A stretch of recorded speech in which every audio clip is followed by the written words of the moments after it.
where hurricanes are always happening, and so one must be prepared. It was a lesson for all of us, and it has affected us as an economy, not just in the parish. You know, somebody came down from Kingston about a month after the hurricane, and he said to me, oh, by the way, my name is Moses Jaivar, and I'm the president of the Westmoreland Chamber of Commerce.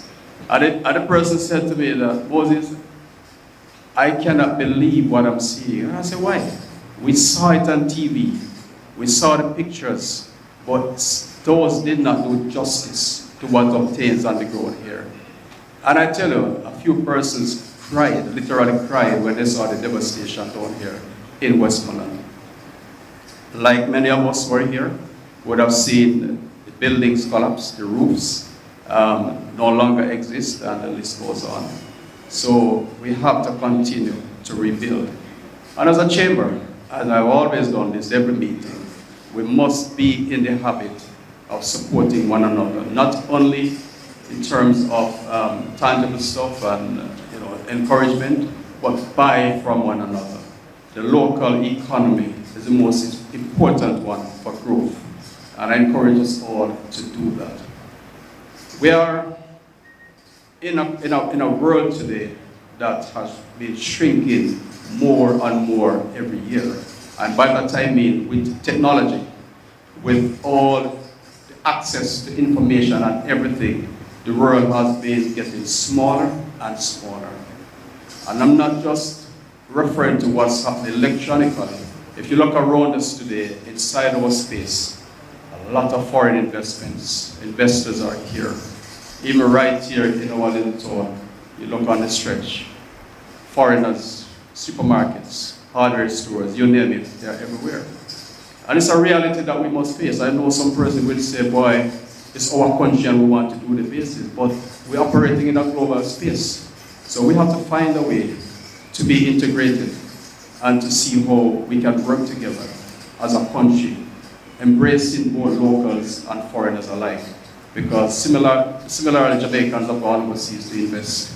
And so we have to accept the reality that the world is small and we must think and act globally and not just locally.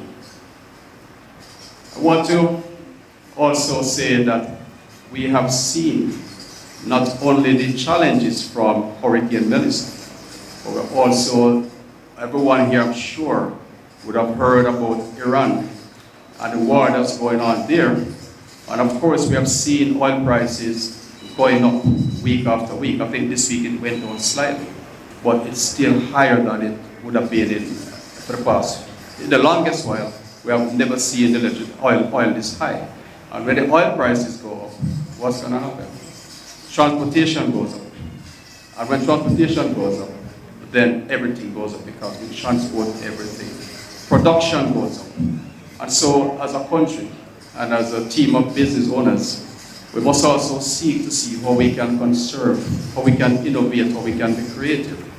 And we also may want to look at how do we lobby for any possible waiver on some of the taxes that are levied on oil, so that the end result to us can be cushioned somewhat, because no doubt it is going to increase inflation and the struggle will be even harder than it is right now.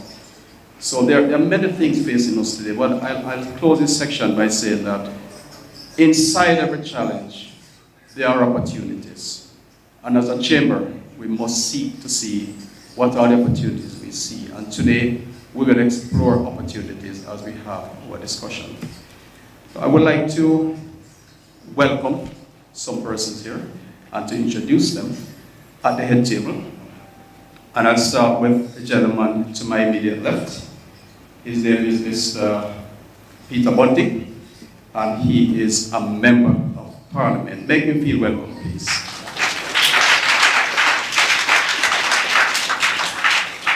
Immediately beside him is Mr. Anthony Hilton, also a member of Parliament. And Mr. Bunting, I should say, is opposition spokesman on productivity, efficiency, and competitiveness. And Mr. Hilton is opposition spokesman on trade, investment, and global logistics. Gentlemen, if I make any mistake, please correct me, okay? And then the money man, Mr. Julian Robinson, also a member of parliament and opposition spokesman on finance. And I'm going to save the best for last. So I'm going to move to Dr. David Campbell, and I'm going to invite him to come up here and tell you who he is. Put your hands together for him, please.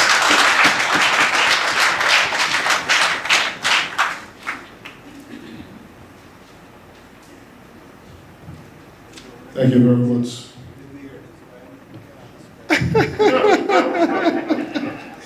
Rolling back the years, Sir Bunty. Yes, thank you very much, Sir Chairman, Leader of the Opposition, Members of Parliament, Deputy Mayor, business practitioners, friends in the media and elsewhere. Good evening. I am Dayton Campbell. I have the privilege of representing the wonderful constituency of Eastern Westmoreland. And I have also been asked by the Leader of Opposition to be the spokesperson on agriculture. And the hurricane did make landfall in Eastern Westmoreland, and there has been significant displacement of businesses, small businesses. The similar destruction that was done to houses, most of the businesses suffered the same fate, and persons are having difficulties restarting. A lot of persons who want to restart are still not yet with electricity. Eastern Westmoreland has over 90% of the persons in the country that don't have electricity at this point in time. So yesterday the Minister of Energy said roughly about 3,000 persons are without electricity. 2,561 of them are from Eastern Westmoreland. So it means that quite a bit of those small business operators can't get back to what they do for a living. And they can't provide storage for some of their items. And if they do, it is at an exorbitant cost. And so I'm happy to be here today to hear from you so that I can be the champion of your issues. God bless you and have a good evening.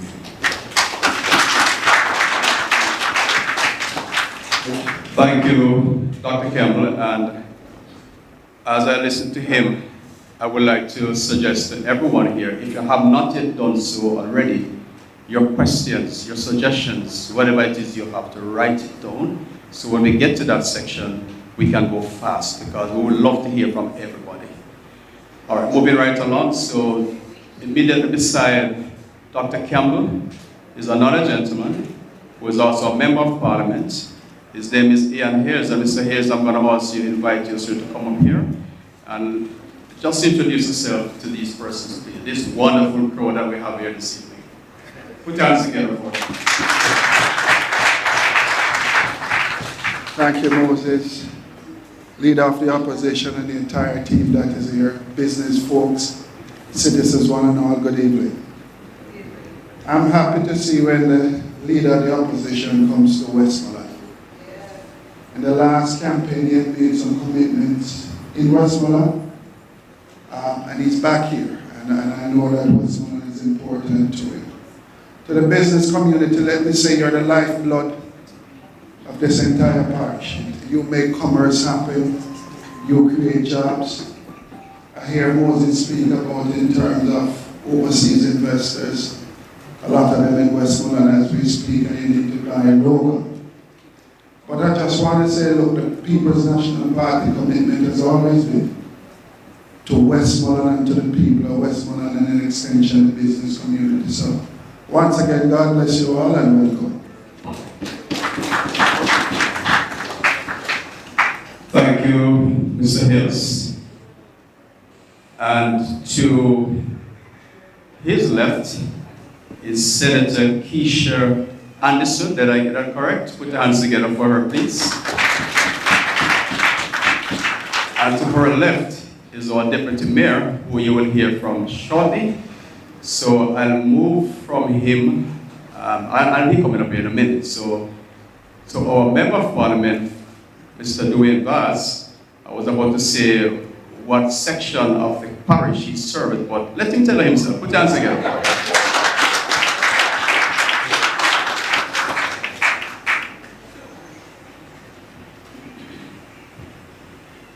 Thank you, Moses. To the leader of opposition team, welcome to Central Westmoreland. And I just want to say to everyone who is here, I'm really happy for the turnout, because I know the questions, the suggestions will be fruitful, and I know everybody is anxious to know what is happening from the government perspective for the business community.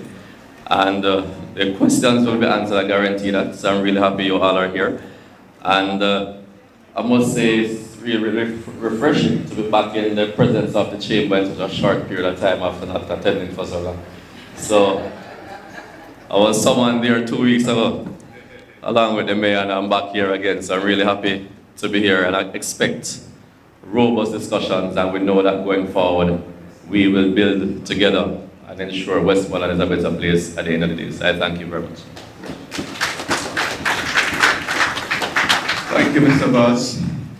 Like I said, I was going to save the best for last. I understand that we have another senator with us this afternoon, Roman Smart Ferguson.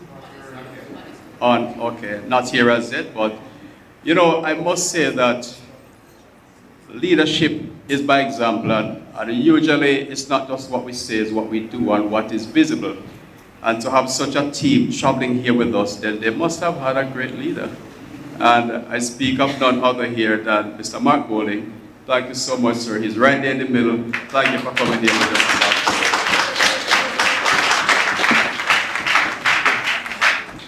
You know, I think Mr. Hales, it was you who just spoke about the small businesses, right? I was having a conversation earlier with, I think, Mr. Hilton, and we were discussing the small and micro enterprises. And sometimes we don't hear too much about those businesses because they are micro and they're small. And whilst we understand that they don't advertise much and you don't see much of them and you don't really know exactly what they do sometimes, but the truth is, they are the engine of the economy anywhere at all you want to go into the world. And let me give you a little example. Yes, put your hands together for it, please. A lot of the business owners here that I see today are micro and small. And when you think about them, these are the most vulnerable. Medium and large enterprises, most would have insurance and some reserve. But the small and micro, I'm referring to those persons who raise a few chickens, have a little farm, raise a few bees, a few goats, a few cows, and so forth. And they have the local shops. Those are the guys that when you look at them, they are the outlets for all the large businesses and medium businesses. Because let's use Grace Kennedy or Wisconsin as examples. Just imagine if they were to leave Kingston with trucks and deliver door to door to everybody. By the time they reach some of us, they would hunger would have killed me. As them say, because it's not possible. Logistically, it is not, and we were discussing it earlier. So these are the businesses, and I'm glad you came out today because you're the ones that we really need for you to get back on your feet quickly. And Mr. Golding, sir, I'm going to kind of put you on the spot because I really hope that you have some wisdom for them today, sir, that you can give them some ideas as to how they can get back on track, you know. And I know they've been asking, will Mr. Golding be able to point me where you can get some financial support? I don't know if you have those kind of information, sir, or the money, but we shall find out soon enough. But thank you, everybody, and welcome once again. So our next item on the program is greetings from His Worship the Mayor, Danre Delancey, who unfortunately is not here with us today. So his deputy, Mr. Devon Thomas, will be bringing greetings on his behalf. Make him welcome, please. Good evening, everyone. It is indeed a privilege and an honor to welcome you onto our Westmoreland MSME dialogue, breaking barriers, building business. On behalf of the organizer, I extend sincere greetings to our distinguished guests, stakeholders, and members of the public who have joined us for this important engagement. This evening, we are particularly honored by the presence of several esteemed leaders who have demonstrated a steadfast commitment to the national development and advancement of the business community. Allow me to formally acknowledge Mark Olin, Leader of Opposition, Anthony Hilton, Opposition Spokesperson on Trade Investment Global Logistics, Peter Bunting, Opposition Spokesperson, Productivity, Efficiency, and Competitiveness, Julian Robinson, Opposition Spokesperson on Finance, Senator Keisha Anderson, and the other senator absent here, Senator Ferguson. We also recognize and commend the collaborative efforts of the People's National Party and the Westmoreland Chamber of Commerce and Industry for convening this timely and significant forum. This dialogue represents a vital opportunity to engage constructive discourse surrounding the growth and sustainability of the micro, small, and medium-sized business enterprise. The MSME sector remains a cornerstone for our economy, contributing significantly to employment, innovation, and community development. We encourage all participants to engage, thoughtfully contribute, meaningfully, and embrace the spirit of collaboration that underpins the initiative. Once again, I welcome you and thank you for your presence and participation. I trust that this evening proceeding will be both productive and impactful. Thank you. Thank you, Deputy Mayor. SSP Dobson also sent an apology. He was called to another event in Montego Bay, unable to make it, so he informed me that his deputy superintendent, Ms. Ferguson, I'm not sure if she's here as yet. I'm not seeing her, so we will get back to her later when she arrives. And at this time, I will invite Mr. Cosman Jackson to the podium, and he will give an overview of the chamber, what it holds for you, what you can expect from the chamber, why you should be a member of the chamber if you are. By the way, let me see the hands of those who are not yet members of the Westmoreland Chamber of Commerce. I see 2 fingers, 2 hands that are afraid. Don't be afraid to raise a hand. We're not going to charge you. Not yet members. All right, so this is the last day that you should raise your hand when we ask that question, because as of today, you will become members. And Mr. Jackson will tell you why you should be a member. Mr. Jackson, please make him welcome, please.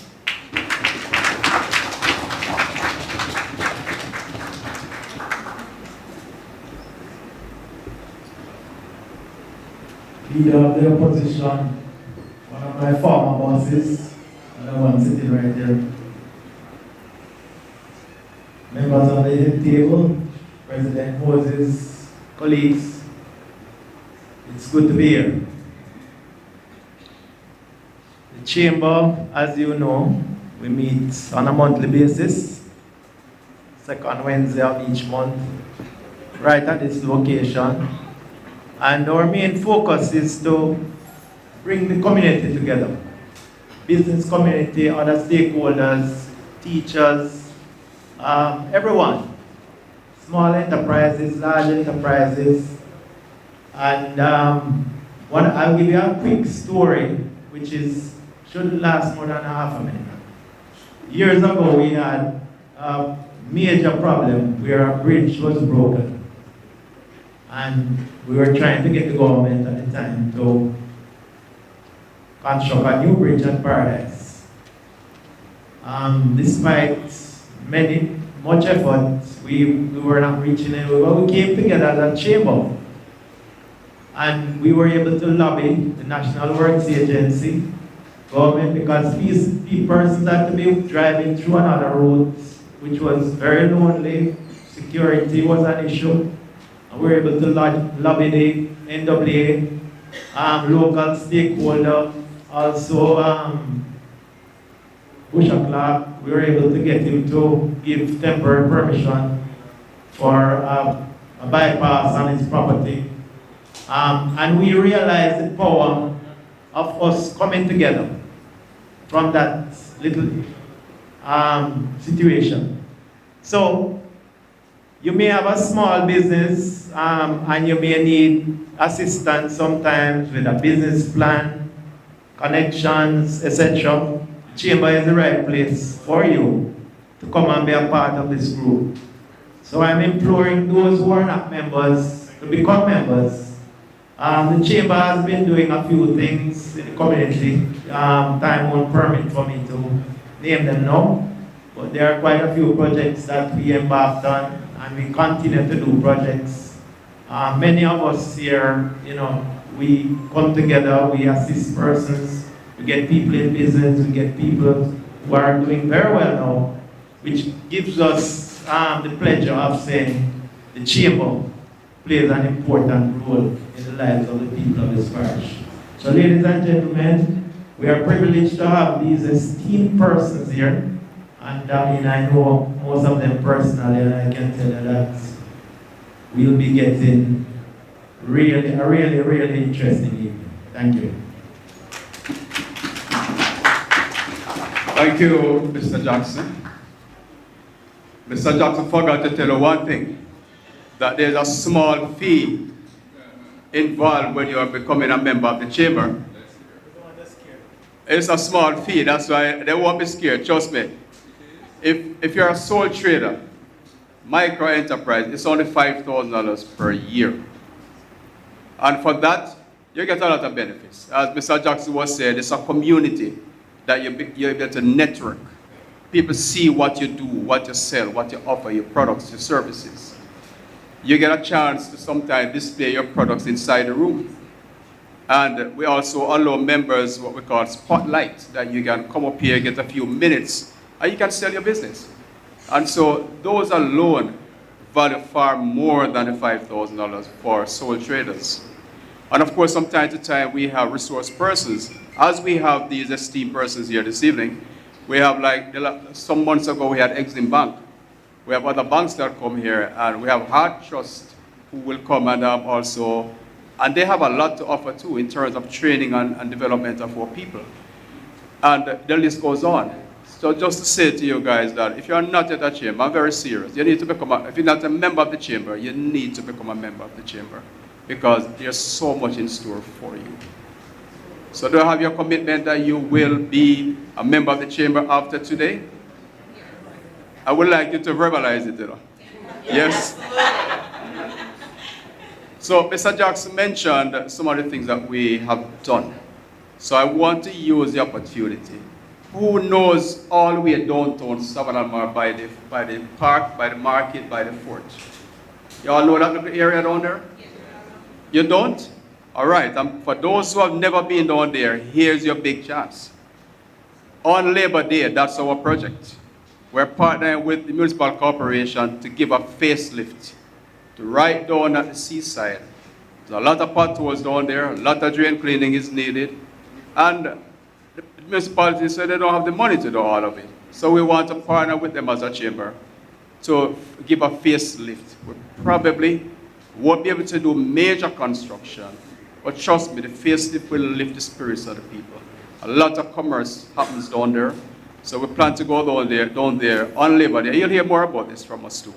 And we will let you know what contribution we require from each of you, financially and also your presence, your expertise on the day. Because we want the place to look a little better. The people down there serve us. And it's also a seafront, ocean front. And when you look at that, that's prime property. And we want to utilize it in such a way so that it provides a place for people to go and play, swim in the water, and to feel comfortable because its surrounding is clean. So we want to start with that, and over time we want to make it better and better and better. I before I move to the next item on the agenda, I also want to say that for the larger businesses around here today that are present, and for those who are not, please pass the word along. Let us take a smaller business on our wings and mentor them. Talk with them, share not just our success, but our challenges, so that they can learn how to grow and how to scale. It's important because at the end of the day, we're all Jamaicans, we're all Westmorelandites, whether we came from another parish or not, but we're in Westmoreland now. So let's make our presence felt. So ladies and gentlemen, what's going to happen now is that I know you've been waiting for this. So we're going to have a discussion segment. But let me ask you a question. Would you like us to go straight into the discussion? I would like to hear from the leader of the opposition, Member of Parliament, Mr. Mark Golding, first. Hold on, Mr. Golding, don't stand up yet. You want to hear from him or just go straight into the discussion? You want to hear from him? Yes. Mr. Golding, did you hear them, sir? You hear them? I'm a little harder here. You want to hear from him? Yes. All right, Mr. Golding, please put the hands together. We're going to come into the front.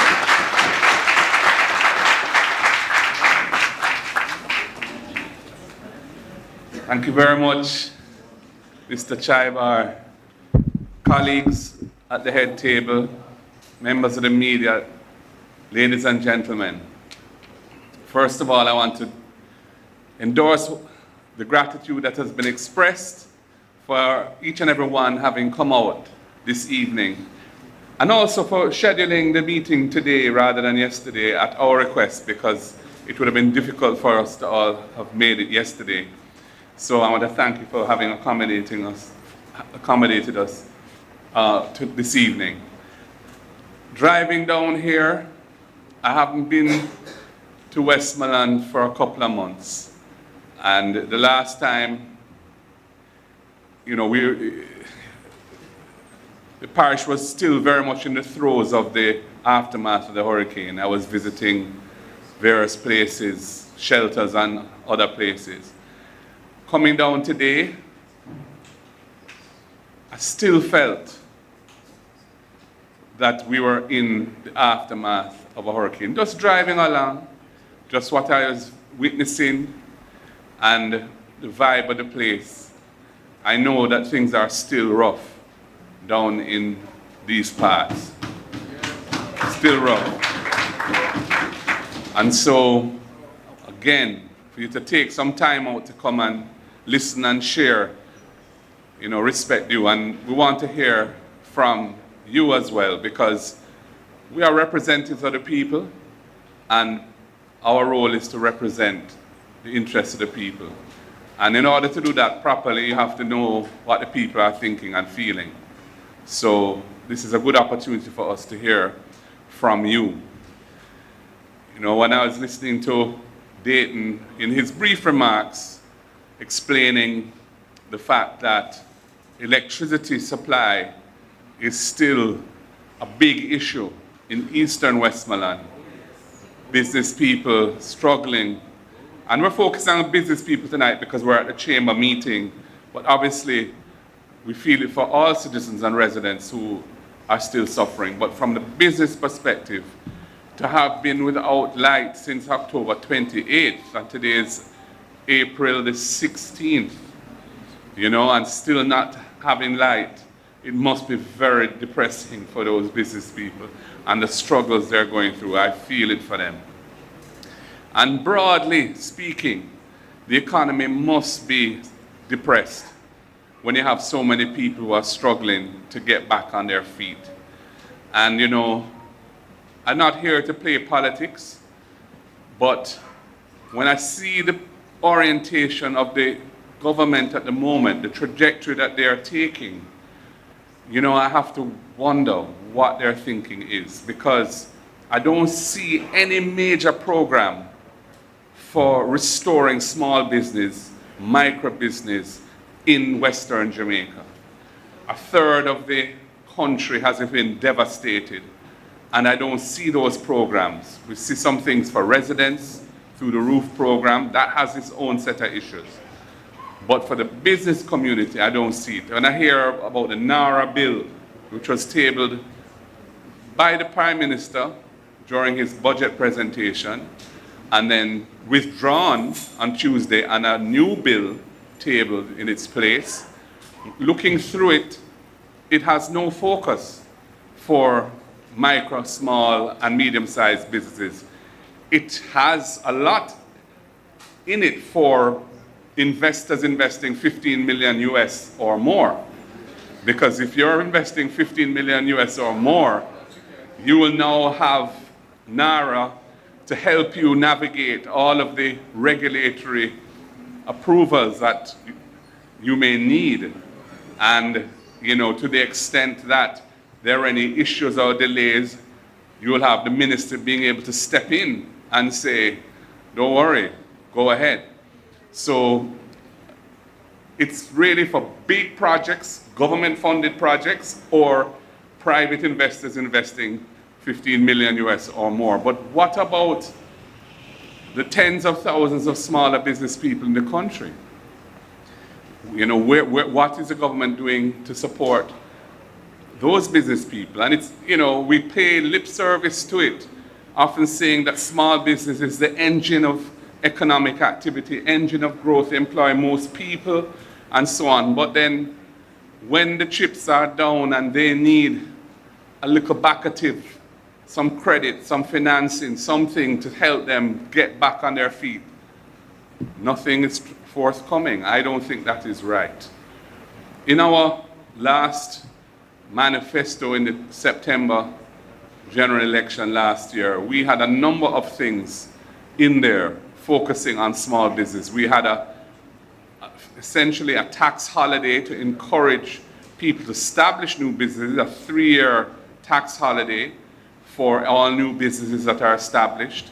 We had a fund that we were going to fund initially with $1 billion and would top up annually for small business grants and so on. Because even though for many years resources have been provided out of the budget for small business, the distribution channel for those funds has often been choked, so that the businesses that are intended to benefit from that aren't able to access it. And I know Julian can give you more on this, but just to say that the requirements are often very detailed and extensive, and small businesses often can't answer those questions, can't provide those documents and so on. So they don't qualify, and the funds end up not being spent, which is really counterproductive, because everybody knows that the economy needs a vibrant small business sector, because it's small businesses that prove whether or not you're a good business person. And if you are, and you get the right support in the right environment, a small business can become a medium business, and one day can become a very large business, employing lots of people and generating high quality jobs. So we have to get behind small business people. Now, I heard about the Chamber's Labor Day project, and I'm, on behalf of the People's National Party, we are committing, and I want to thank the Treasurer. You're lucky we have the Treasurer here this evening, Senator Keisha Anderson. We will be providing $100,000 of support to the Chamber for your Labor Day project. In terms of what Mr. Chaiba was suggesting, you know, that I speak to, in an environment like this where situation is stressed, people are trying to find their way back to where they were prior to October 28th, so they can get their lives back on track, get their business back on track.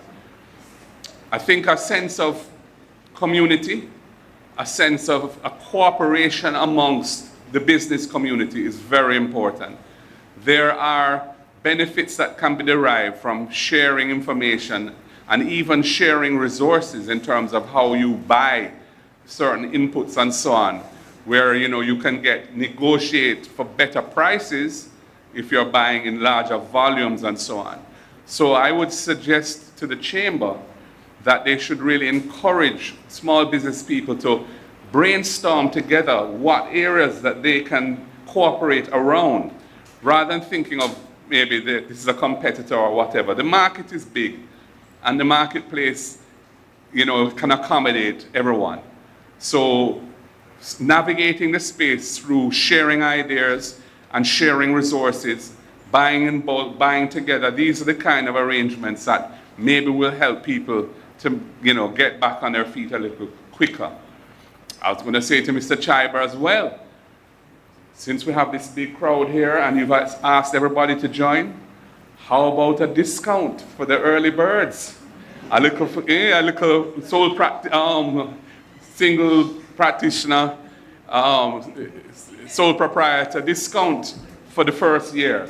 Given that I know the chamber has its needs and so on, but just encourage the people to join. You could consider giving them a little thing off of the 5,000. I'm sure it'd be well appreciated. How about that? Yes. But as I've said, I think we're going through difficult times, and they're only going to get harder, I'm afraid, because with the war in the Middle East and the government announcing yesterday, I think it was, that Petrojam is going to remove the cap that has been part of the pricing formula, where they have not adjusted the price each week by more than $4.50, regardless of what the actual price to them has been. But the cost of that in a rising market has cost them, well, the last number I had heard was $5 million US, and that was at mid-March, so it's more now. And Petrojam has been losing money in the last couple of years, so they're not in a financial position to absorb those losses. They're going to need a bailout from the government, which is not in the budget this year, to cover those losses. And they've essentially said they can't do that any longer, so they're going to have a new pricing formula which is going to pass through more of the cost to the ultimate consumer, whether it be a business or a private citizen, a motorist, or whatever it may be. So that is going to be a real challenge.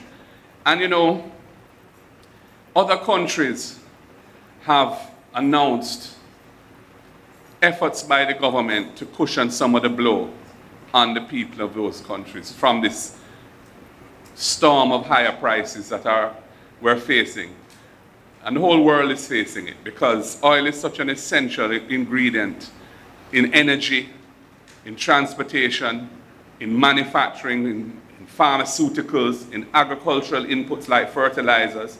So there are a wide array of critical inputs where the prices are going to be impacted by this higher price. Now, there was a tax that was put in place in 2015 on fuel, dedicated to financing an oil hedging program. That's a technical word, but essentially what it was to provide the resources so that Jamaica could purchase insurance in the international financial markets, that if the price of oil went above an amount, whatever price we chose as the price above which we can't absorb that on our own, we would be entitled to a payment from whoever we bought that insurance from.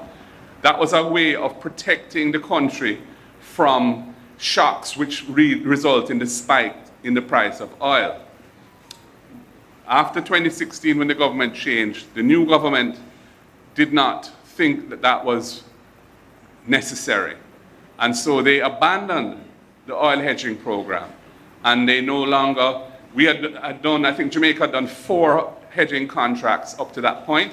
When those matured, they didn't renew them. But they kept the tax. So we are still paying that tax up to today, though the purpose for which that tax was put in place is not being fulfilled. And of course, had we maintained it, we would have the benefit of it now when the price has gone up to $100 or whatever it is per barrel. There's no protection for Jamaica now. We're going to absorb the full brunt of the movement in prices. And insurance is a funny thing, because when you pay a premium, and the risk that you're buying the insurance for doesn't happen, people say, oh, you waste your money. But that's not the case. In fact, you won because that risk hasn't hit you. But had it hit you, having paid that premium, you would be able to make a claim. And so that's the nature of insurance, that it's protecting you from the downside of a risk. Because if that risk doesn't transpire, you're okay. You know, you're not going to feel a hit anyway. But where the risk does transpire and you have no protection, then you're really feeling it. And that is what Jamaica is going into now. So I would say the government should really morally consider removing or substantially reducing that tax that was put in place to pay for an oil hedge, an insurance arrangement, which was abandoned by the government, so that the people of Jamaica didn't have the benefit of that arrangement at a time which you're in now, where the prices have moved so heavily against the consumer. It's kind of a clear, I would say, a clear candidate for passing some relief back to the people by reducing that tax or eliminating it. Yes, it's going to have a budgetary impact if you do that, but we're going through a period where that's unavoidable. And when we weather that storm, we can always restore ourselves through a vibrant economy. We will always be able to come out of that situation fiscally. But in the meantime, we have to ensure we survive. And so that would be a candidate, in my opinion, for giving back some relief to the people, because the moral justification is strong. That tax is only there to pay for insurance, and that insurance was not purchased with that tax. That tax was just gone into general revenues to pay increased salaries for those who got the big increases. So, you know, the case for giving that tax back to the people going forward, at least during this period, I think is a strong case. So, ladies and gentlemen, at this juncture, I think it's a good opportunity for us to have a conversation. I would really like to hear from the business community what life is like for you at the moment, and what are the things that you would like to see done to help you get back on your feet, because nothing seems to be happening to protect your sector, and that is totally unacceptable. So let us hear from you. Thank you very much. Thank you so much, Mr. Rowling. Very, very solid words indeed. And certainly any relief that we can get right now will help us. Because make no mistakes about it, we're in for some serious times. Melissa, Beryl, COVID, Beryl, Melissa, and now war and oil crisis. Oil prices skyrocketing. So as them say in Jamaica, I'm on the belly, because it's really tough times. So the relief is very important, sir. Mr. Golding, sir, considering I just pledged $1 million for the... Did I add a zero too much? 10? All right, so we will yield to his suggestion. And for the persons who are not yet members, I have not discussed this with my executive members, but I know they will support me by offering a 50% discount for all those who wish to become a member, but you have to do it today. Today. All right? So you can fill out the form. The forms are at the back. Complete it. If you have the money with you, you can make the payment, or you can make it online. But get the form, fill it out, and hand it back to the person today. All right? All right, so before I go to the discussion, well, let me start the discussion segment. Mr. Golding, sir, I want to mention a few things on a larger scale that are affecting the businesses in Westmoreland right now. And I'll start with the roads that we have to drive on. You didn't fly here today, so you drove? All right, so you had a jolly time? No, seriously, it takes you so long to drive a mile that you could almost reach Kingston in some instances. And we really need to get the roads repaired. every direction you go, leaving or entering Savannah Lamar, it's an issue. South to Negril, south to Grange Hill, south to Ferris, Kings, White House, going that direction, Petersfield, it's just not acceptable. And to add to that is the issue with the wear and tear on your vehicle, especially at nights.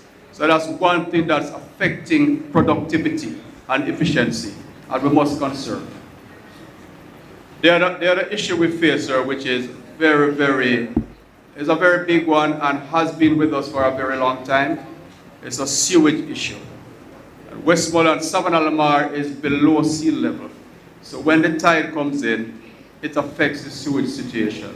And most of us have to be paying that truck to drain the cesspools, the truck they call it, and take it away. And it costs us like about, some of them charge like $55,000 per load. And when it's raining heavily and the rough tides coming in, you have to do that like once or twice a month. Just imagine the impact on small businesses, and it has been like that for a long time. So we really need to have a central sewage system down here. The other problem we face is water. Because we have had housing developments, other types of development, not so much like factories and production plants, not too many of that, but a lot of houses have gone up over the last few years. But we have not seen the corresponding type of improvement in the infrastructure by the National Water Commission. So you find that permission is granted, develop a housing scheme up there, around there, and yes, they run the pipes and everything, but very little water trickles in some of them, which is an issue. So what we really need is to be able to sit down to see what will it look like 50 years from now, and to start putting in that kind of infrastructure, that you don't have to go back every year, every time there's 100 or 200 houses coming on stream, to put in some bigger pipes again. And that is, for a large way, that has been happening around here. And you find that you're trying to produce, the water supply is not enough.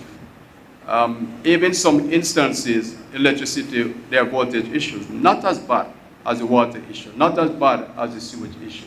And those are some major things I see. Right now, I mentioned downtown Savannah Lamar earlier, where we have all of that ocean front just sitting there sitting idle. Nobody uses it really. It's prime property for development that could add to the economy of Savannah Lamar and Westmoreland. And we have been, as a chamber, have been advocates for a long time, advocating for some development down there, deaf ears. So that is one of the things I believe can add the economic value to the parish. And I know we have 3 MPs here. And gentlemen, the chamber would really like to sit with you to work out a way, a model of some sort that we can actually lobby to get something happening down there. It is too prime, too good. I mean, tourism is so vibrant in Negril. I mean, it's not far for us to have something happening from Negril to South and have some attractions down there. It is ideal. We need to have that. All right, so I don't want to take up the entire meeting, but I see that our Deputy Soup has joined us. So I'm going to ask you to just come and know you had a greetings from SSP Dobson. So if you'll permit me before we have the discussion, allow her to just bring greetings. Please put your hands together for her.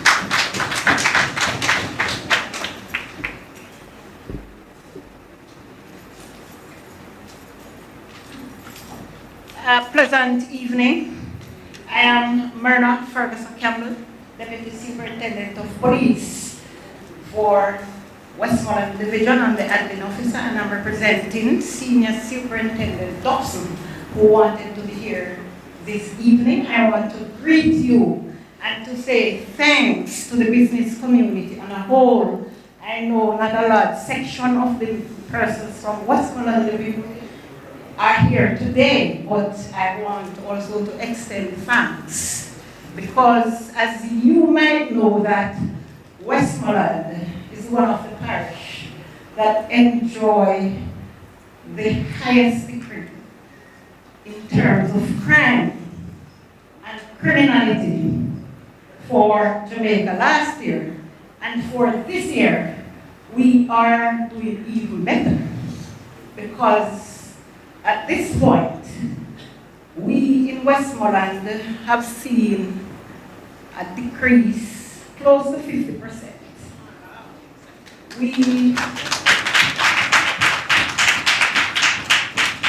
And that's for overall crime. For murder, which was the threat, murders and shootings, we are seeing a decrease of 45%.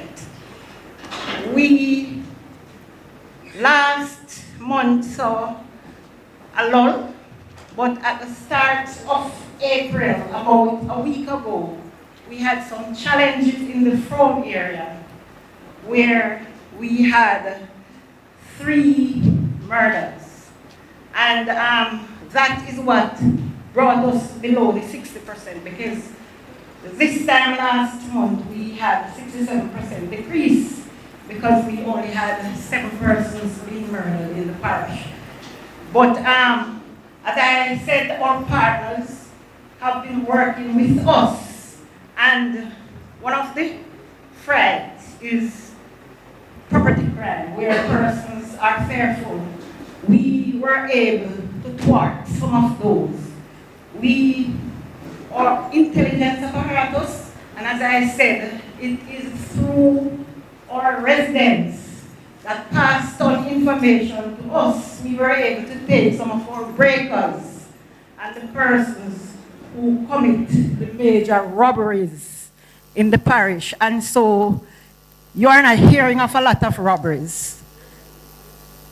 We are used to persons being shot from their motorcycles, persons' business places being robbed. And sir, I can tell you that over the weekend, last week, if we did not arrest 4 of these persons, business persons would be crying the parish because they had organized and thought that the parish was too quiet for a while and said they are going to give us some work.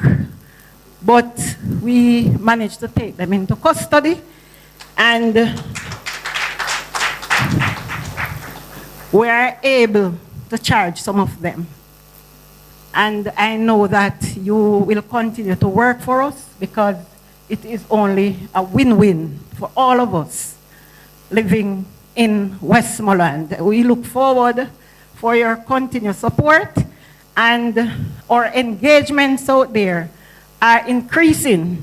And I know that the persons who reside in the varying communities, we were in White House last week, well, since week, we were in White House, we were in Negril, we were in the Frome area and Grangeville area, and we will continue to foster better relationship and partnership going forward. We ask that you continue to liaise with our police officers. We also got an increased number to the division for last month.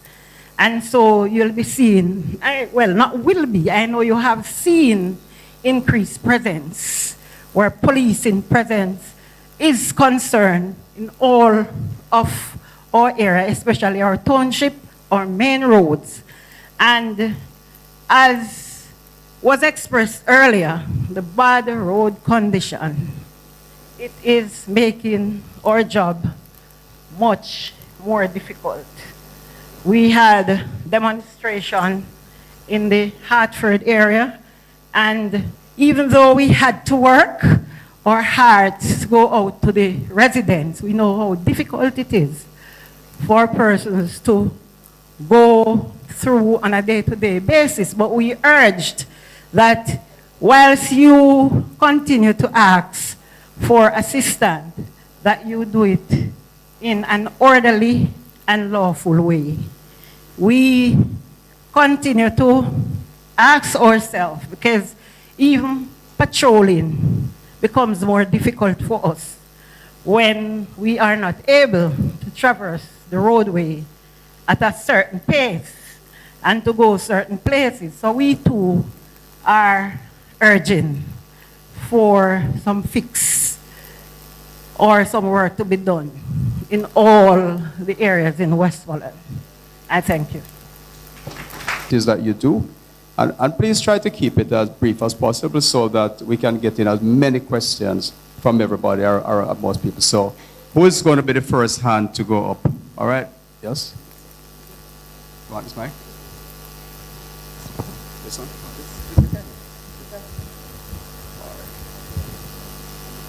Mr. Miles, there's a lady at the front. Her hand went up first. Good evening. My name is Dr. Stephanie Ardrey. I'm the CEO of Zeniverse Wellness Group. I'm a real estate developer and investor, and I'm from America. I escaped a year ago here to Jamaica. So thank you for introducing me to this hurricane. And I've got a fan and some family here in the house, so Honorable Hilton and others know a little bit more about my interest. But my question specifically has to do with infrastructure.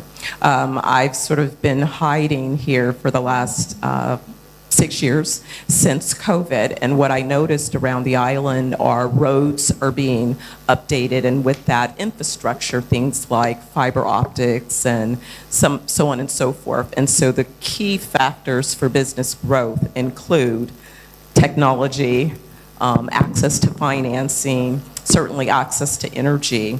And so I'm just a little bit curious about how these things have been impacted in terms of further delays as a result of the hurricane, or kind of at a 50,000-foot view where that is and how we bring it down to this particular community, which is my first focus for personal investment. And I do have some solutions, so not just asking questions, but I just want to get a context for where there remain big gaps and opportunities for public-private partnerships. Thank you. So you may go ahead. Yes, well, just to say that the effect of the hurricane on the government's fiscal accounts was quite substantial. So there was a tax package which is coming into effect now to try and close that gap and so on.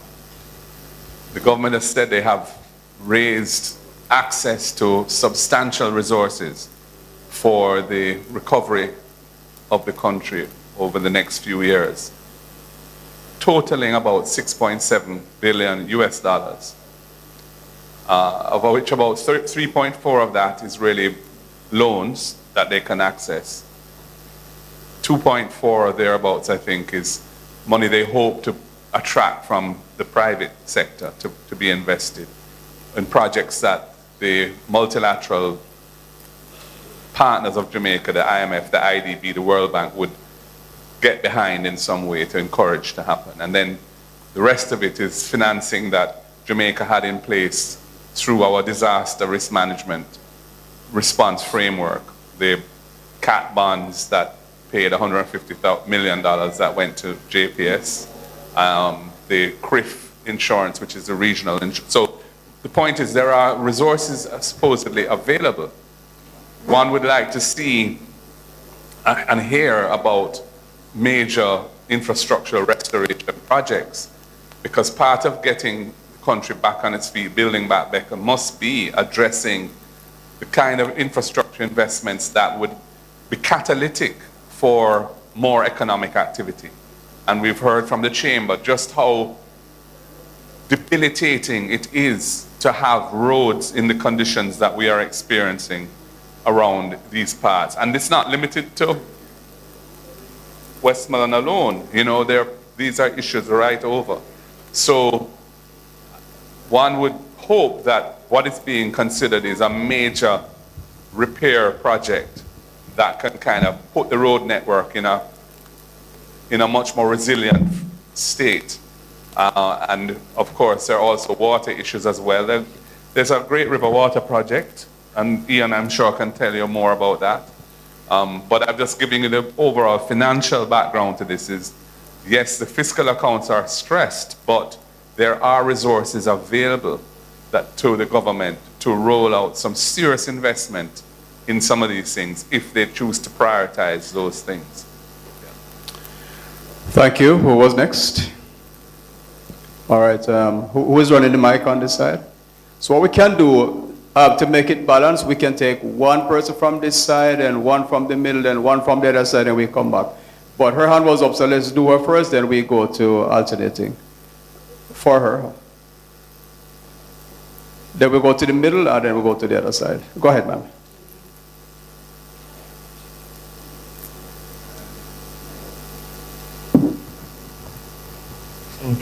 I'm a broadcaster from the United States. I'm from San Francisco, California. I invested in a lot in Negril, Jamaica. It was my first piece of property ever in my life that I've owned independently. I left the United States to come here and invest in a retirement home for myself.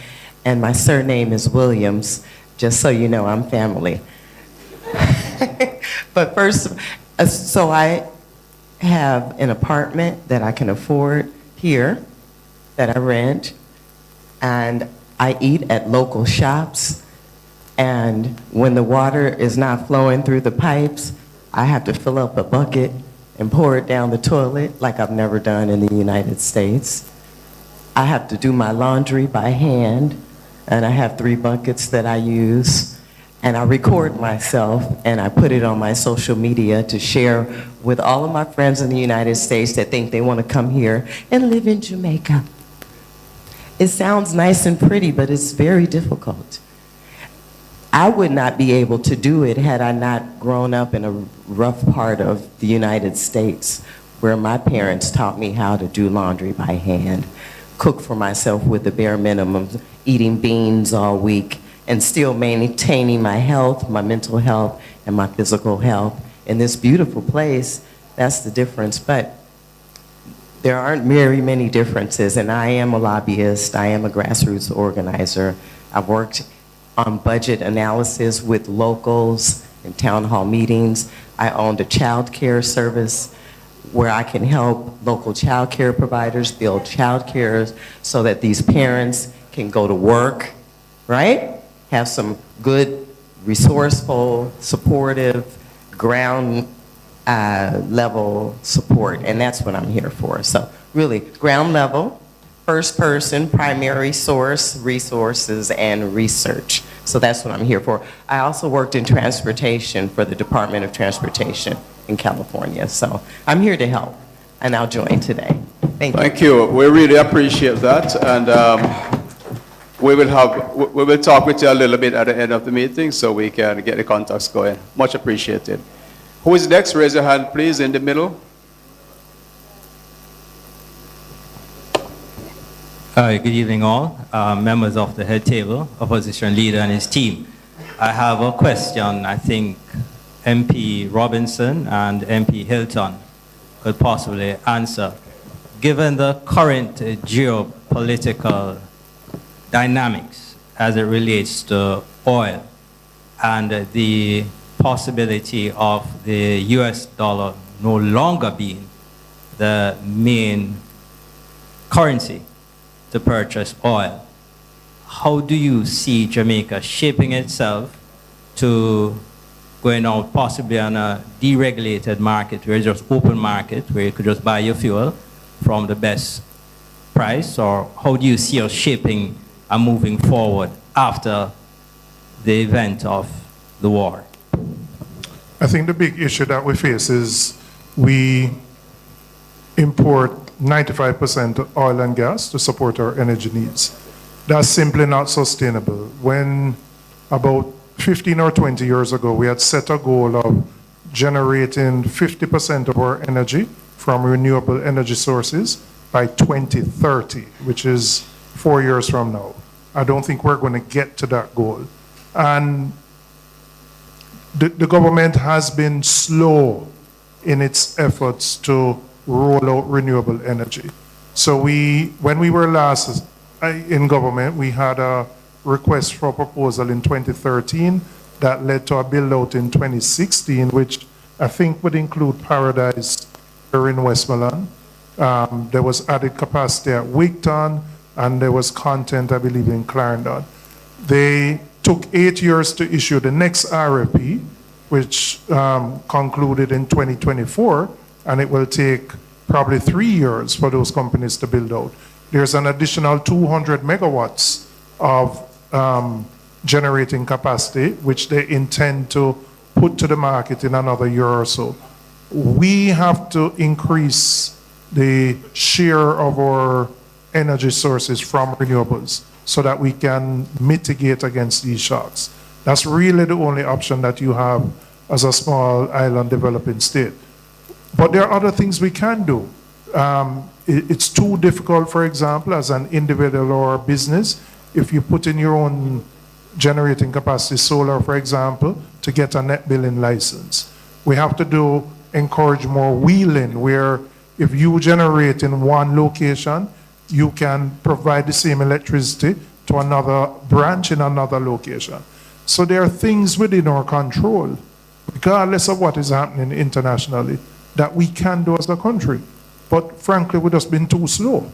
So unfortunately, even if by the best luck, there are cessation of hostilities in the Middle East, we're going to have this sustained period of high oil prices because generating capacity has been destroyed, which will take time to recover.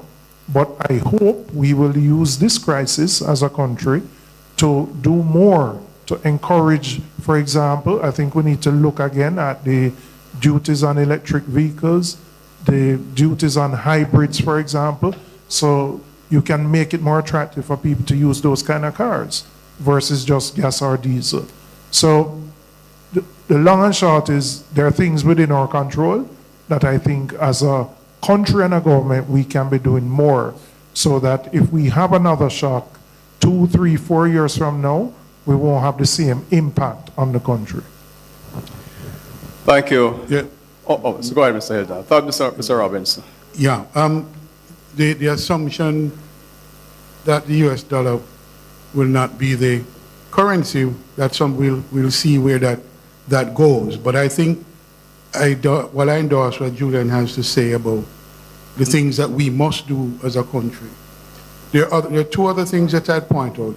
That the energy transition will take some time because the base energy for industry, for example, will require gas or oil for some time. But we have to transition out of that. The other thing I'll say is that we will be looking at energy security arrangements, and I think CARICOM provides some possibilities because of the energy finds within CARICOM, mainly between Guyana and Suriname, and perhaps something for us down the road. Don't know. But even if it's just Guyana and Suriname, I think there's a discussion that must be had about energy security within CARICOM. Thank you very much. One next question. Over to the left. Who has the mic? I'm not sure which one went up first, but. I just want to ask about Westmoreland. From the Can you say your name, sir? And what? Ryan Morrison, president of the Niggle Entertainment Association. Thank you. Don't have a problem with waste management. We have seen a lot of countries using waste to transform to energy. Why is it that we have taken so long to use waste to energy transformation?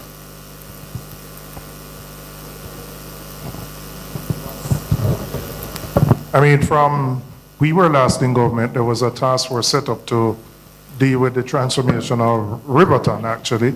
But quite frankly, we have not seen any tangible movement on it. In fact, I think they were going to relocate. You want to? Yeah, so there was a proposal to look at the waste situation around Riverton, that being the largest dump. It really is not a landfill, it's a dump. And a task force was put in place. The work of that task force, the last meeting I had with them was about a year ago. And that task force continued, but not at the pace that I think is warranted and necessary. And we still haven't gotten to a stage where we're ready to see a concrete proposal being put. So we're still awaiting that. But waste to energy should be a part of that mix of transition measures that we take. I think that it needs to be looked at as being a special case because it provides energy, but it also deals with a waste problem. You know, and it's unique in that respect. And Jamaica has a real solid waste disposal problem. I mean, I represent a constituency in Kingston, and you know, I was discussing with my councillors yesterday. We have bulky waste now problems, all kind of things people put out on the road, people doing construction and leave refuse on the road, etc. So even though our domestic waste, we're managing fairly well in my constituency. I have a program that I deal with that, but the bulky waste is a big problem. And the government, you know, they don't really have a process for managing that. It's done in an ad hoc way from time to time when it gets bad, you know. So I think if we look at the waste to energy as a thing that is not just solving an energy issue and diversifying our energy mix and trying to get our cost of energy down, but it's also a way of dealing with the solid waste problem, then I think we could prioritize it more, you know? Yeah. I know your MP was bawling about the garbage disposal situation on the video. Yeah. Just before MP Hales continues to lament the situation, I think enough has been said about the waste to energy, part of the discussion. I think solid waste is currently failing the people of Westmoreland. And coming out of the hurricane, there was a program that was being done through the Ministry of Local Government where we're cleaning communities, and I thought it was going very well because residents were able to put out that bulky waste and they were able to clean, debush the area, clean the drains. You know, the communities were looking like life was being restored. That was discontinued and a centralized program done. I don't know for what good reason, because the initial program was also providing significant financial assistance to residents who are in need. What we now have is that pretty much as the elected officials, we become the chief mendicants. We beg on a daily basis for basic services. I mean, the garbage is piled up in sections of White House and in Darliston and Bethel Town. And, you know, it becomes a breeding site for rodents, for rats and all of those things, which then leads to an public health disaster. So I think more really needs to be done by the National Solid Waste Management Authority to deal with just the collection and disposal of the waste. I would like to thank you so much for the question and the answers. I would also like to add something to the matter of solid waste. Some years ago, I think it might have been 2007, 2009, the mayor, we were discussing it last week. There was a plan to set up a transfer station in George's Plain. We had a groundbreaking up there, and some equipment, I understand, were delivered. But for some reason, the project didn't get off the ground. Now, when you think of the distance from Westmoreland to Montego Bay, which is where we carry the garbage, it takes very long. It's a long trek. But considering the road conditions, when a truck leaves Westmoreland and manages to reach Montego Bay, that's probably one trip for the day. So even if we increase the number of trucks, it's still going to be a difficult task. What we need to do, and MPs Campbell and Vaz and Hills, it's a matter that the chamber would love to discuss with you. How can we revisit that and get it going? Because it would ease the burden and the handling of the garbage. George's Plain is just right up there, and the land, everything is there.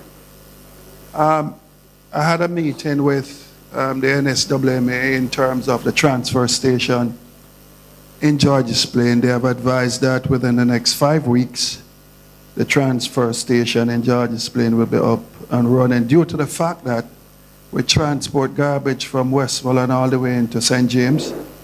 and the trucks can only make 2 trips per day. So they have assured me that one a lot of time. Well, yeah, they have assured me that within the next, I think we are now down to 3 weeks remaining for the transfer station in George's Plain to be open. That is good news. Thank you for that. All right, next question, please.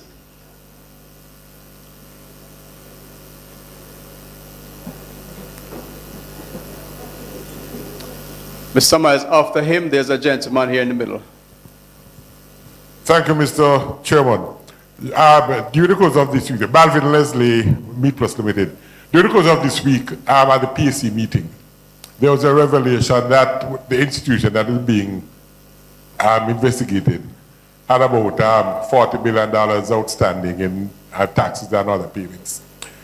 Well, we were told that it's 80 million plus interest and penalties. But my concern says that there are reports about a number of other companies that have had large taxes written off, large amount of taxes written off. I just, one of them is said to be a radio station that also gets a large amount of budgetary support in terms of advertisement from the government. It may sound funny, but it's just that I really would love to know whether or not this information is correct, whether or not it is being investigated. Because it sounds unreasonable to me that there are a lot of people in Westmoreland, small business people, who are harassed daily by the tax administration people. And they get little or no mercy. But when we hear of these large tax write-offs, you know, it really is amazing. And just since I won't get a chance again, I just want to find out, sir, whether or not the loan to the JPSCO of the $150 million, if it is like to come back and bite us in a few years' time, with increased rates, to say that that's pay by the money. Thank you, Mr. Leslie. I am not so sure the persons with the answers are sitting at this table, but Mr. Golding, over to you, sir.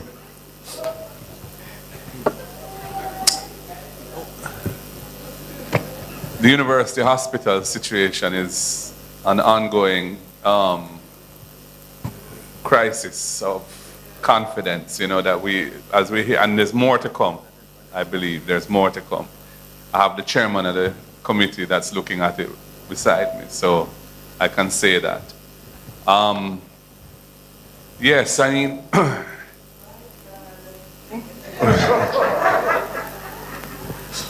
you know,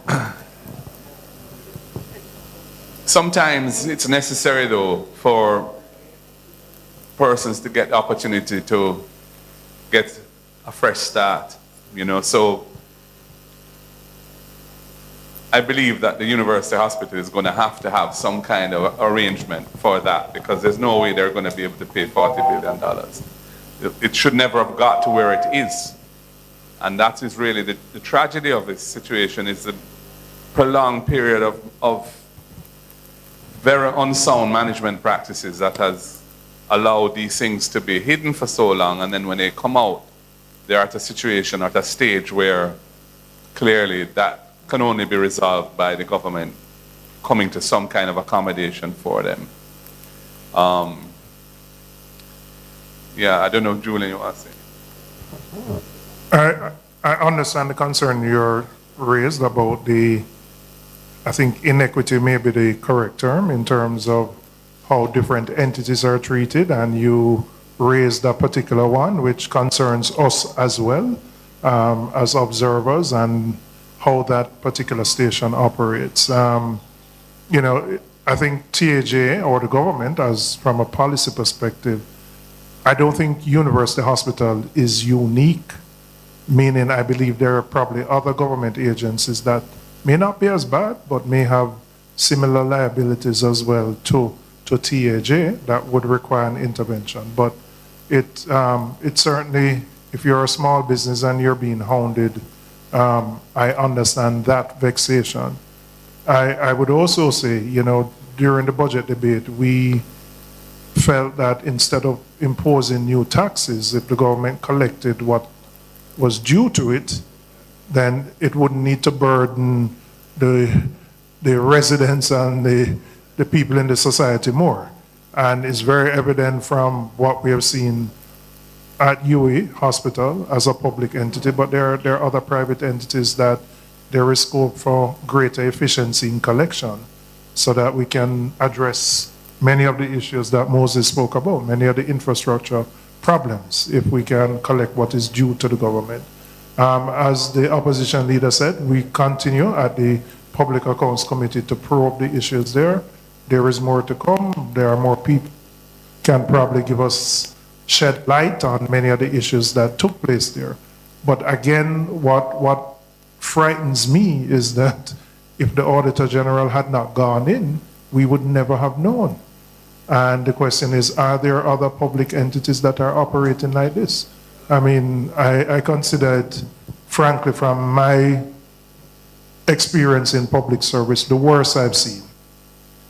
I thought Petrojam was the worst, but this worse than Petrojam. Thank you. So, ladies and gentlemen, we have had some really good questions so far.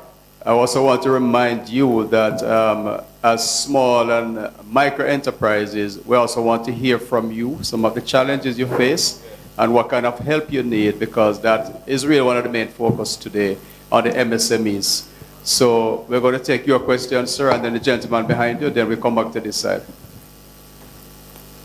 Lindbert Williams from Negril. I operate a business, One Love Bus Tour.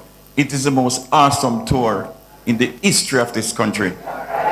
Paid public announcement, paid advertising. I pick up the tourists them and I bring them to the poor people them and them love it. And them can't get enough of it. Now, Negril Beach, outside of the people of Jamaica, is the greatest asset that this country has. And to access the Negril Beach, you have to be going through a minefield of potholes. You have to wonder if the Middle East war is extended to Jamaica, because the amount of pothole that we are seeing daily, it's not indicative of an asset that worth preserving and promoting. And I believe that if we were serious about Negril Beach, all the potholes would have been fixed. And Mr. Opposition Leader, you need to emphasize tourism, because I believe that MSMEs, micro, small, and medium-sized enterprises in this region could significantly benefit from a more enhanced, a more vibrant awareness campaign to get the Negril Beach as a must-do and put it on everybody's bucket list. All right?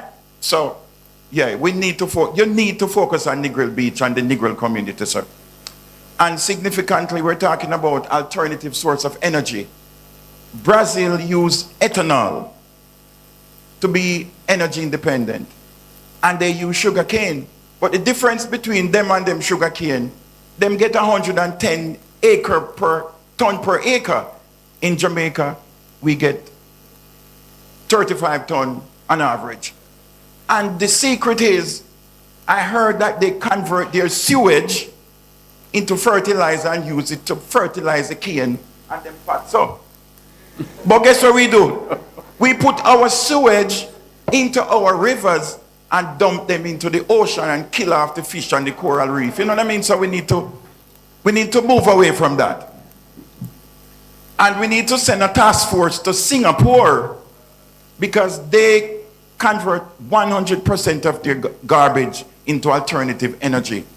And they use sophisticated filtration system that does not harm the environment. So we need to send a task force to Brazil, and we need to send one to Singapore. All right?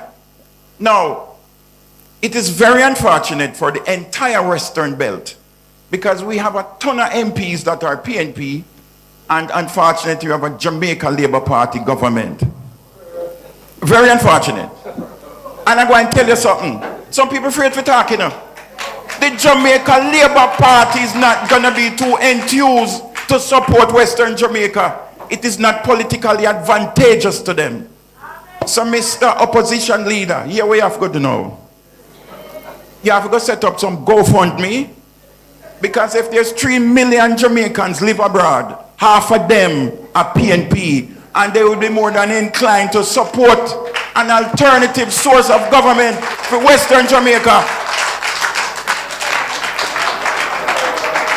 Me just do a thing what they say, yo, GoFundMe want some money for buy zinc, and in 1 week me get 300,000 Jamaican, and you, the PNP, could do 10 times, 1,000 times a bigger job.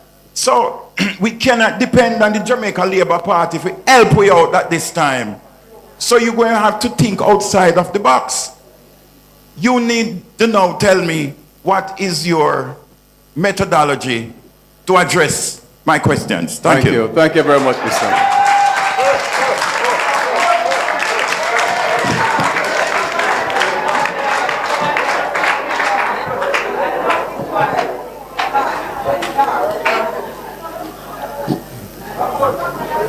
Well, we probably need you to help us promote our GoFundMe, Mr. Leonard, to get the kind of quick results that you were able to get. But your point about Negril Beach being a tremendous asset that we need to protect is real. And the conditions of access, as you've described them, should never be allowed. You know, Jamaica is quite dependent on tourism as one of the major industries in the country. And Negril Beach and Negril is one of the major tourist centers that we have. So we can't allow our major tourist centers to go down and become an embarrassment, or, you know, where people come and think, God, this is not what I was expecting of such a famous place as Negril Beach. So I take your point there. Yeah, it is. I mean, the ethanol thing, you know, the attempts have been made with that in Jamaica, but still have these huge acreages.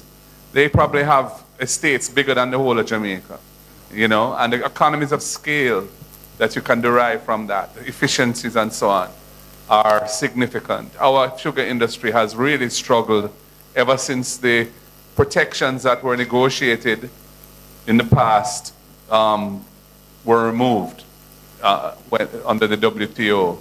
And so we know that an attempt was made to privatize, and that did not work well. And the industry is really at a very low ebb, you know. But the idea of ensuring that we don't destroy our rivers and our marine life through our solid waste disposal practices, that is a very real issue. And we, you know, that is impatient of debate. And I don't think there's anybody who would disagree with you that we need to be ensure that we don't do those things, you know.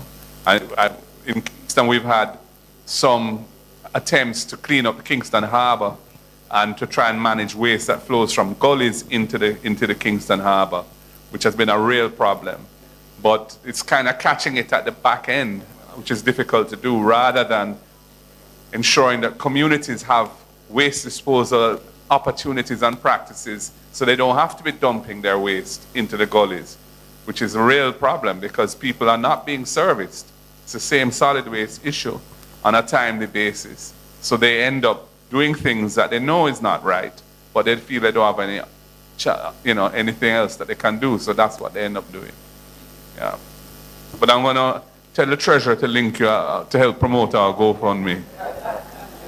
And Mr. Lambert, we're going to send you out as a bill for the advertisement of your tour business. All right, so we'll take the next question. I think Mr. Who is next, Oral? Okay.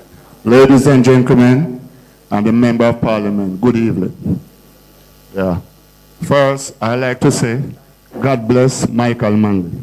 The reason why I said that, I born in the 70s, and I tell Mr. Mark Golin and all the members, they say, Westmoreland people, we go through a lot of tribulation through Siaga.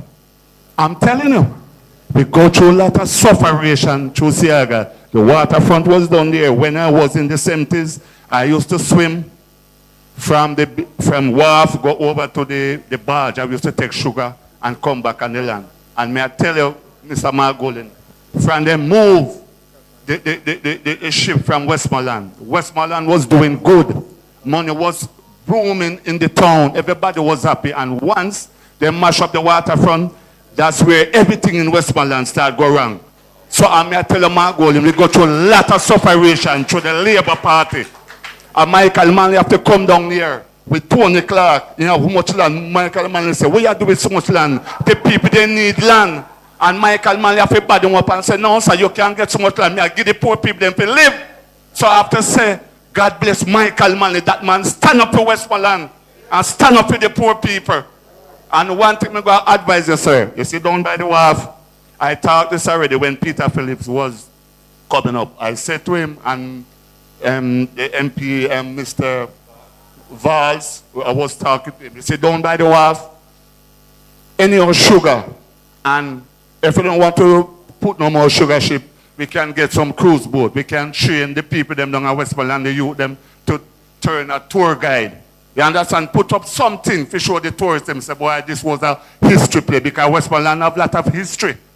Westmoreland have a lot of history, sir. You see, from the sugar front, leave Westmoreland, that's where crime start up, everything start go wrong, because the youth them don't have anything to do. I may beg the private sector and the business people there, please, I'm begging you, we need to reach out more to the ghetto youth, please, because we have youth in the ghetto have a lot of skill. Please, I'm begging you, we need to reach out to the ghetto youth them, because Mr. Golan, I'm telling you this, the police them doing a good work, but listen to me, you say if you don't reach to the people in the ghetto, things gonna go wrong. You have to reach the people them in the ghetto. You understand? We have to reach them, we can sabotage them and entreat them. You understand? That's cause crime. You understand? That's cause crime and a lot of things. So please, I'm begging you. So you can do for it, sir. So I want to thank you for all those comments, and what the chamber would like you to do, sir, if you could provide a little list of the names and the skill sets that each person have around there, we will circulate it and we'll engage as best as we can. Over to you, Mr. Golding. Or anybody from your panel. I think that your offer is commendable. I think if something practical can come out of the passionate statement as to how to get the youth them engaged in productive activity and help to uplift the youth them, that would be a great achievement coming out of this event. So I would endorse that suggestion. And of course, Michael Manley is a great champion of our party, and we're very proud of what he did for Jamaica. Yeah. You know, I should mention I have a family connection with Westmoreland, with Sav, because my mother grew up in Sav. Her father, my grandfather, was the medical officer of health, the doctor in charge at Savlamar Hospital, up to the point where he died in the 1930s. So my mother grew up in Sav, so I have a little, family connection with this place. Yeah. Thank you, sir. Next question, please. All right, name is Cosman Jackson. As I was at the Jamaica Stock Exchange conference earlier this year, and Minister Aubin Hill mentioned that the government was able to raise significant, I believe he mentioned $7 billion at 2%. And he was imploring members or persons who were there to go in their communities, tell the members that they can apply to the Development Bank of Jamaica with their business plan for funding at very low rates. I came back so excited and came to my colleagues here at the chamber. All those persons who were approaching me and wondering how they're going to rebuild their businesses, they have good business plans, and I suggested to them that they could get in touch with Development Bank of Jamaica, which they did, only to be told that they have to go to their commercial bank, and that it is through that window that certain sectors will be funded, and they are not aware of that special funding that Minister Hill mentioned. So I just want to ask if you could do some further investigation into that, so that our members could perhaps go back to another source or another avenue. Well, that sounds like a Sam 5 business.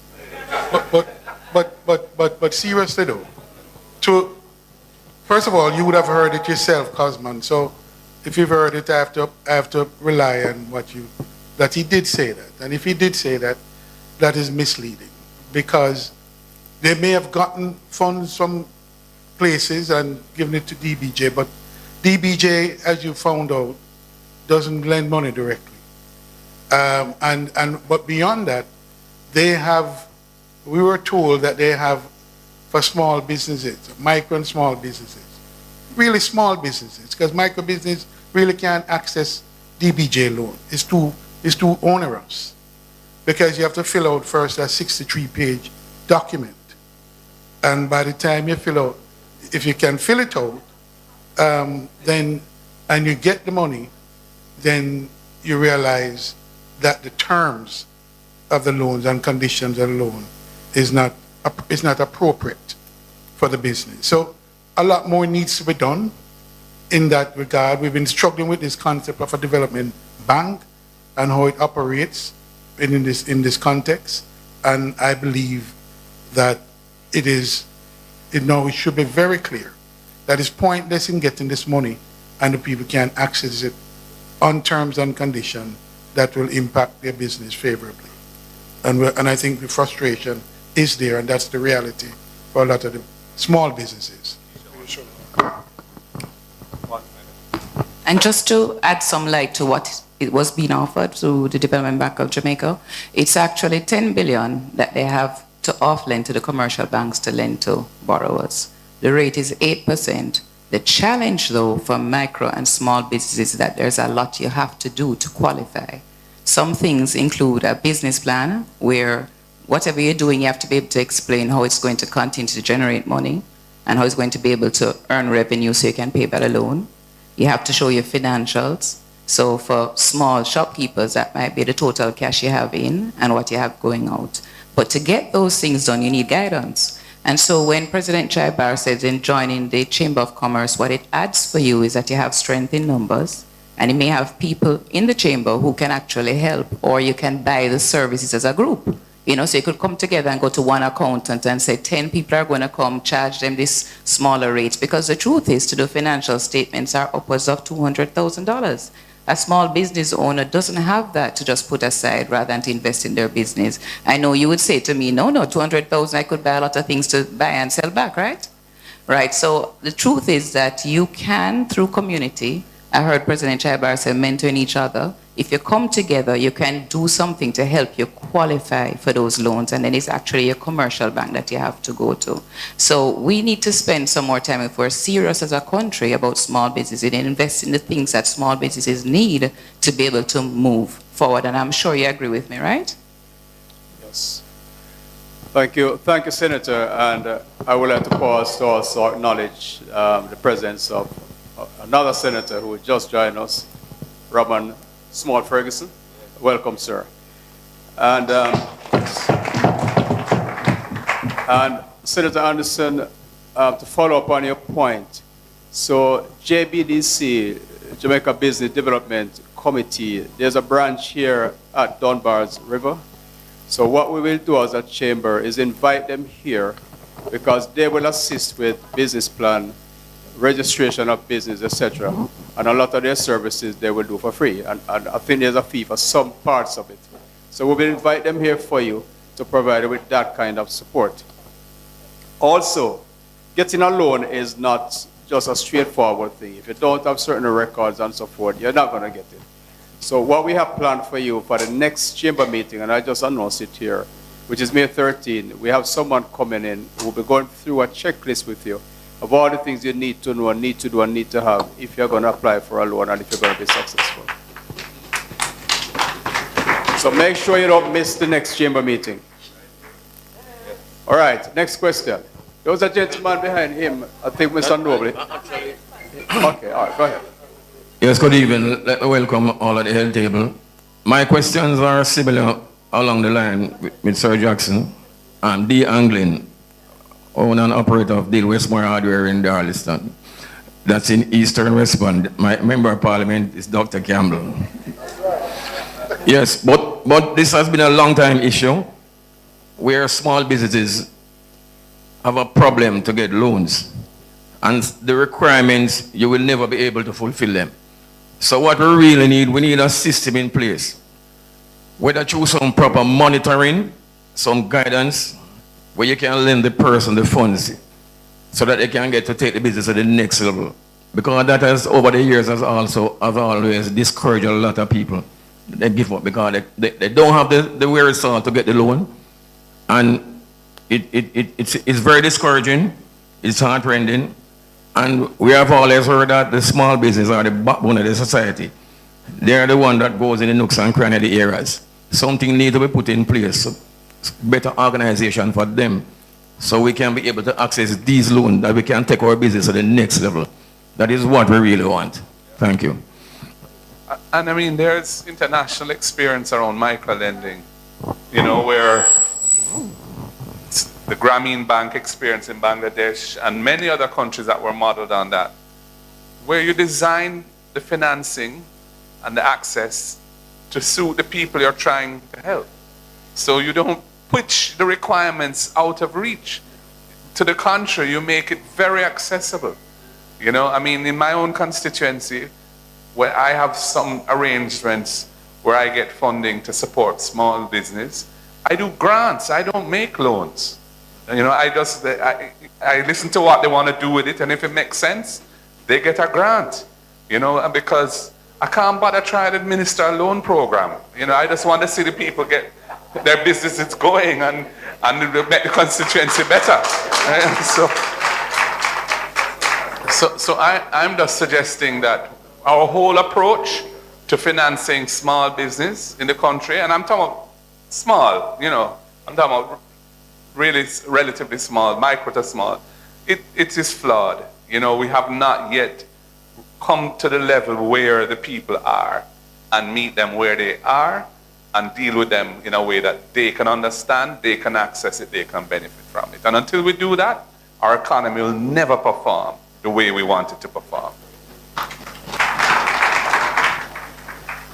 Thank you. It is a fact that, and I said it at the start, that the small and micro enterprises are really the foundation for all businesses. Everything comes right back to them. And so when we get them going, we get an economy to improve. And with that said, this discussion will end at 8:30. So I implore you, if you have questions, keep them brief for me, please. Just get straight to the point. And I really want to hear from some of the persons from those sectors, small and micro.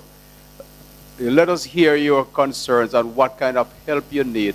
Because Mr. Golding, as he rightly said, some of us will never be able to get a loan at this stage until we get some things in order, but a little grant could go far away. So we'd love to hear from some of you. Who is next? Go ahead. Good afternoon, everyone. My name is Crystal Evans. I'm the country manager for Harmony FinTech Limited. So basically what we do is that if you're a jerkman and people come buy from you and they have them card, they can just take your phone and show them it and scan it, and they can take the payment. So they don't necessarily have to have cash. The market vendors, same thing, that is what we do. So my concern, I have a little call, is the integration of technology into our economy, especially Westmoreland commerce and industry. My other concern is young people. We don't have no plan for young people. We don't have no ecosystem for develop geniuses. And when that don't happen, then they become rogue. Most of the community maladies and the social issues that we have is because we allow our brightest people to just write that. So I haven't heard anything for the youths. We have a youth ministry, I don't hear nothing. We have a technology ministry, I don't hear nothing either. It's all performative. You know, a lot of speeches and discourses. One of my friends like to say, you know, the white man have AI, the Chinese have productions, the Arab have oil, and all we have is a whole lot of conversations. We're always having that. We're not executing. All right, for some of you people who, you know, we like to say, oh, we're going to do this. Hush, honey. We're going to do this, we're going to do that. What's your part in all of that?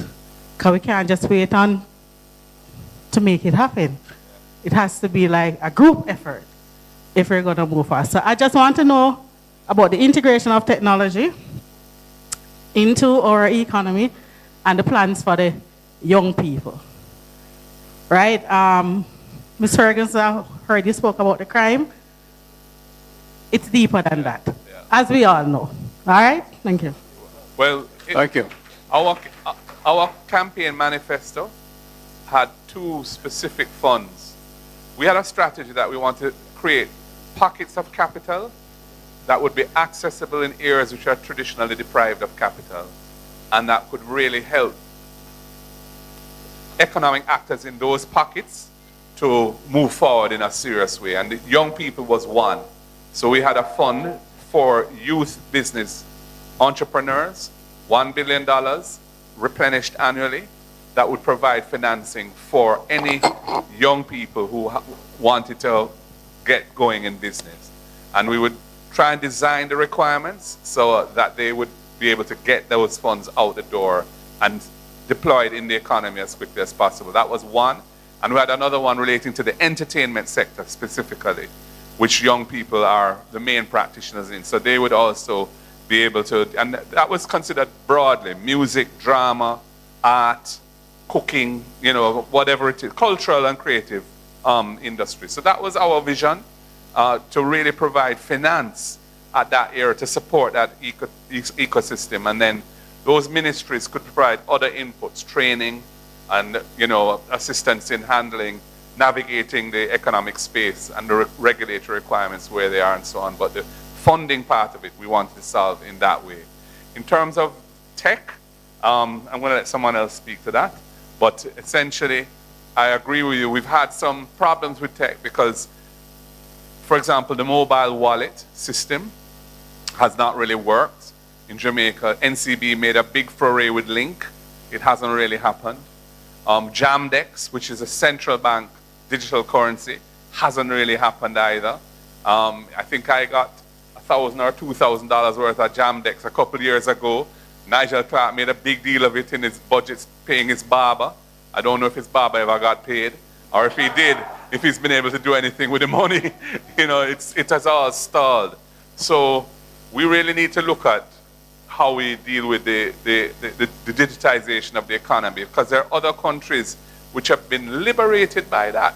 I mean, India, for example, they have this system called Aadhaar or something like that, which has enabled them to deliver benefits to the, and you know how big India is. It's the most populated country in the world now. It's bigger than China. And they have been able to deliver into villages all over India government benefits, state benefits through the Aadhaar system, which is entirely digital. In India, you can pay for anything from your phone. Even from a market vendor, you want to buy a melon, you can pay for it through Aadhaar. And they all have bank accounts facilitated by this. So you have to have a vision for making technology accessible at the grassroots level and then build from there. That's what, I'm not a techie, but that's how I see it being. Unless you do that, it doesn't really have the impact that you desire. Is there anyone else? Thanks. Good evening, everyone. In my portfolio of productivity, efficiency, and competitiveness, technology is one of the prime enablers. And if I could just take 2 minutes to say it operates at a number of levels. If we start at productivity at a personal level, the first thing we have to transform is our education system. And we've been talking about this for forever. But when I go into a classroom today as a member of parliament, it looks very similar and it's organized much as it did when I was in school decades ago. If I walk into a bank or a supermarket or any other type of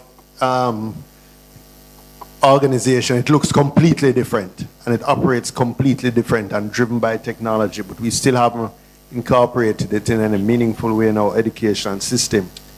We talk about upskilling our workforce. Technology is one of the ways that we can do that. Those who didn't get the first opportunity in school can be upskilled.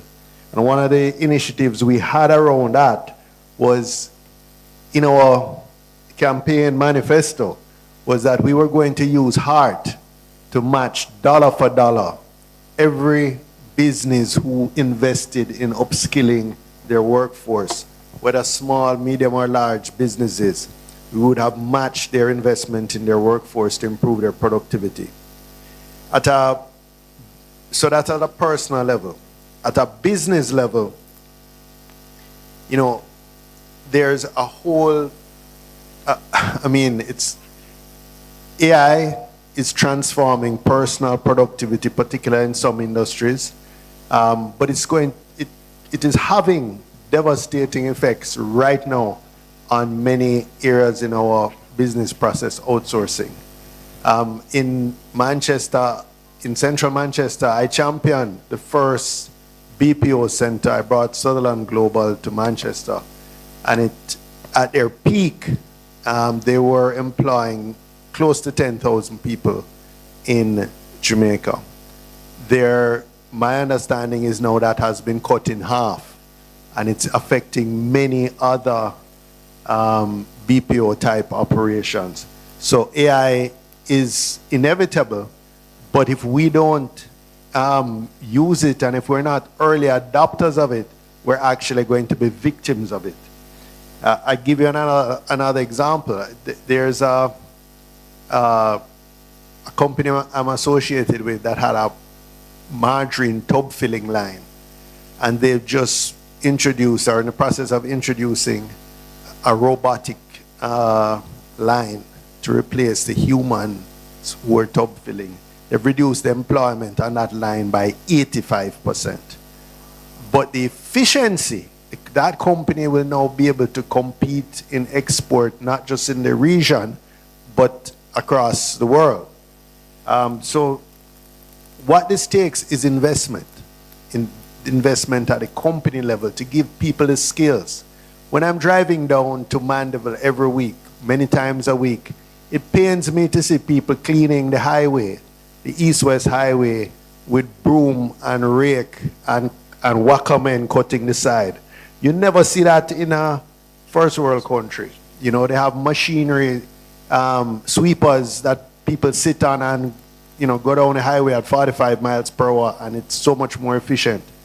And these are the sorts of investments we need. At a national level, government bureaucracy is a huge impediment to improving our productivity. And, you know, a big part of that is corruption. Things stay inefficient so that people can eat our food from making it happen. There's a certain arbitrariness in our approval systems. They're not predictable. The first questioner spoke about her interest in real estate development, I believe. And if you're talking about real estate development, it can be a minefield in terms of you try and go through the process, you follow everything. At the end of the development, the Water Commission might say, yes, I know we approved the project at the beginning, but guess what? You can't connect to this sewage line here, or you can't get water at this line. You have to run it another mile in order to get it, even though it was approved on that basis. The fire department says, yes, we approve your plans with regular windows, but no, we really think you need fireproof windows. And this is the sort of unpredictability and uncertainty that discourages investment. And finally, I just want to say there's a systemic impediment to productivity and competitiveness that we have, which is the cost of energy. Just on my drive down here, I calculated on my residential bill what my last bill, what the cost per kilowatt hour was, and it was 47 US cents per kilowatt hour, which is, you know, and it's growing, because I believe by next month, when the full impact of the oil prices pass through, it will be even more. There's very few manufacturing or energy intensive businesses that can survive. Farmers who have to pump water, imagine what this will have do to your irrigation costs. We know fertilizer costs are exploding already. So until we succeed in bringing this cost down, we're really not going to move forward in a energy intensive type industry. There are solutions which individual entities are finding, but the problem with that is that it's actually going to make electricity more expensive for the average Jamaican. And how is that? Because the best paying residential customers are putting in solar systems, which today at these prices will pay back for themselves in 3 or 4 years.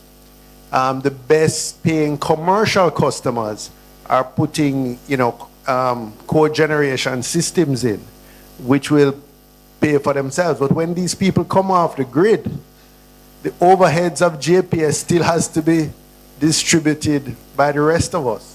And therefore, the cost per kilowatt hour will keep going up. And that's, a serious impediment. And unless we have some transformational thinking, some really innovative, creative, radical thinking to bring down that cost in the shortest possible time. And that brain power does not exist at the Ministry of Energy right now, at the policy level.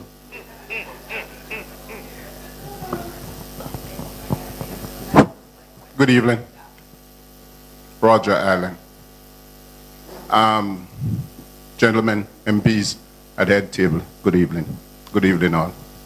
I won't ask you a question where you can't do anything about. I'm going to ask you the question that you can do something about. The people of Westmoreland over the years have always supported the People's National Party. Whichever way you look at it, the majority of the time, the people of Westmoreland support the People's National Party. I don't have a problem with the Prime Minister not paying us a lot of attention.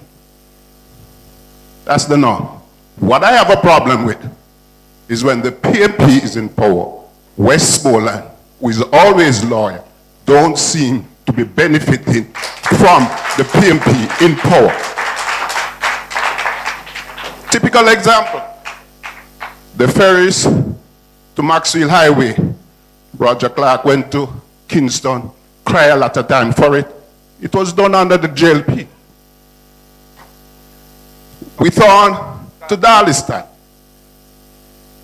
It was done under the JLP. The biggest police station being built anywhere in Jamaica is being done under the JLP in the parish of Westmoreland. Point out to me and the PMP supporters in here, what are the tangible development that has taken place by the PMP in central Westmoreland? That is what we'd like to see. Remember, we had the last election where PMP stay home. They might, I'm not telling them to do it again. We have seen where every constituency in central Westmoreland went to the JLP in the election before the last. It may happen again. And until the PMP, when they are in power, pay attention to the people of Westmoreland by tangible development, we're going to see this flip-flop. We have always been loyal, Mr. Opposition Minister, but we have not seen where our loyalty is paid off. Thank you, Roger. We know, hello, Mr. Golding. Yeah. Perhaps your memory needs a little jogging. First of all, the whole development of Negril was a vision of Norman Washington Manley. So it starts from back then, coming through, and I'll let others, I'm going to start to my right and move across. The Darliston water supply scheme was one of the most expensive schemes in Jamaica, done under the PNP to bring water to Darliston. And the Macfield to Ferris, that was conceived, planned in the People's National Party and funded and was implemented by the JLP, which is how government operates. You start something, and because of the lapse in time and the bureaucracy, it gets implemented in another period. Yeah.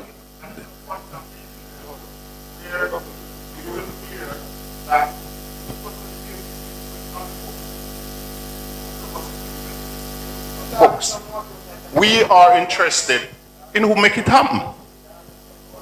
Right? Okay, next question. You can ponder over that one, Mr. Opposition Leader. And when you go in office, because you will go in office, don't worry about it.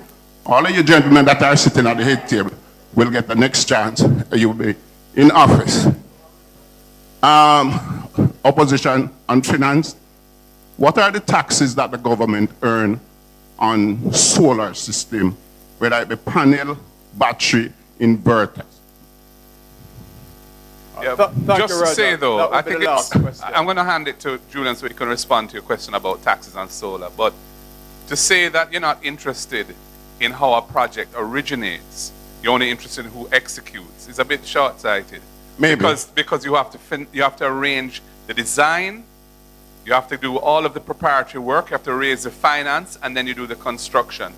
And as it so happens, in the case of that particular road, by the time it reached that stage now where it's just to engage a contractor and execute, is the easy part. I do understand that. I do understand that. So, yeah. But as a person who have gone with Member of Parliament Roger Clark into Kingston, who shed a lot of tears for that road to see it being implemented under a JLP administration, is a very heartbroken one. I understand, Roger. I mean, we feel it too when we do the work, but the nature of politics, if you lose, somebody else is going to implement. Many of the things being done by the current government were conceived by us. Highway 2000 named after Siaga was our idea. Okay. But not just, he opposed it. So Roger, I hear you, but don't discount the work that would have been done to conceive of these ideas. And we are working hard to ensure that we implement, so we are in a position where we can implement. In terms of your question, my understanding is that taxes are not applied for solar panels or for the batteries. For the inverter, the taxes on the inverter, would a PMP government remove all government taxes from solar panel, from inverter, and from battery, that the people can build their own alternative energy? Maybe inverters, but I recently put in one and I don't recall there being taxes on the batteries or from the panels. Okay. I would have to check the inverters. I don't think so, that there are taxes on that. I don't think so. One last question. Roger. The Cuban doctors has been removed. Yes. We understand the whole politics. We understand the whole American thing and all of that. Now we can't fight America. What I want you to ask the government, what is the replacement for the people of Westmoreland, Sablamar Hospital, for the Cuban doctors? Because there is a void, and we are all going to suffer down here if they're not there. So we want the government, you wanted to ask the government, what is the alternative? We have, and they have no alternative. And they no answer? No, they have no alternative. Okay, I mean, let's just be frank. They have put no plans in place. The reality is that the Cuban doctors work in remote areas where many Jamaicans don't want to work. They are in specialist areas where we don't have the expertise. There is no plan. It's as simple as that. They're talking about going to this country and that country to try and source. But who knows what that will bring. You know, until those arrangements were concretized and in place, how could you send home doctors that are providing vital services that people need? You're just creating a gap that's going to cost people's lives. And I don't think that should have happened. Ladies and gentlemen, that will be the final question, but what we will do, if Mr. Gowley will allow a little time for one-on-one interaction after we close this section. Is that okay, sir? Briefly, yeah. Briefly, for a few minutes. And MP Robinson, I must tell you that there are indeed some taxes on some components of the solar system. I do believe now there are some taxes on the panels also. There are none? There are taxes on some components, I'm very sure. I can't say exactly which one, but there are some taxes on some. You can double check it. Ladies and gentlemen, it has really been an evening well spent. We got some very good questions in, some good answers, some quite a bit of passion came out today from the persons here, and that is good actually, because it's really good that we have to sit down and talk like this and express freely, say what's on your mind, and allow Mr. Golding and his team to reply. I want to share with you though that as we continue to operate in a highly competitive environment which spans globally, it's important that we continue to upgrade our skills. And the Heart NSTA Trust, they do have a number of programs that are underutilized. And I implore all of us here today, whether us as individual owners of businesses or our employees, to get them enrolled. And I tell you, especially for the small and micro, there are some programs that comes with a grant. So for a small business owner, if you enroll in a program with Heart, at some point at the end of the program or before, you have the opportunity to access a grant of up to $300,000. That could be a start for some persons, or a recovery fund. And it's a grant, which means you don't have to pay it back. For medium-sized or small businesses, there's also another grant up to $1 million. I don't have all the details of how you qualify for them, but they exist, and I would encourage you to go on the site, check them out, and see what you can enroll in and what you can access. It's money that is there, and a lot of it is taxpayers' money, so why not access it and use it to build your business? We're all in recovery mode, so I implore you to do that. Heart NSTA Trust. And if you want, at the chamber here, we can point you in that direction. I hope you all registered and your email addresses are there, because we can email for you the contact information, the email addresses, and even phone numbers of places you can go to the website, and you can check to see what it is you could enroll in and what you could access over time. Very good programs, help to develop your skills and the skills of the people around you, and also the access to the grants. So left for me to really thank the first, yes.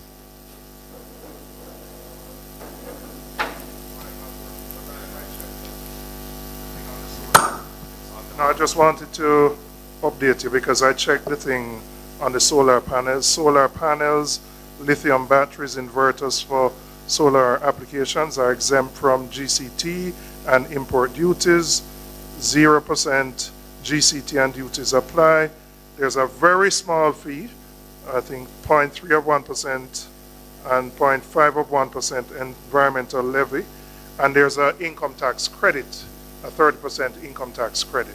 So by and large, it is tax-free. And those persons who can, I mean, if you can access the funding to do it, I would encourage you, particularly at a time when energy costs are rising. Thank you for that, Sir MP. So, ladies and gentlemen, let me first thank the media for being here. I see we have BOJ here too. I want to thank each and everyone who showed up this afternoon. You've been here a long time, and we appreciate your patience and for staying with us this long. We're really grateful for the questions and the answers. And last but not least, I would like to thank Mr. Golding and his team. He really came here today, sir, with quite a lot of support and resource persons that did very well in responding to the questions and making suggestions. And thank you also for your pledge of, was it $1 million, sir, or $100,000? But I like to add zeros, you know.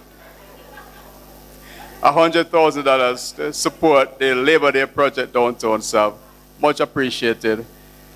And members of my team, Oral for providing the PA system, and for Hotel Commingle for catering for us today, allowing us to use this space.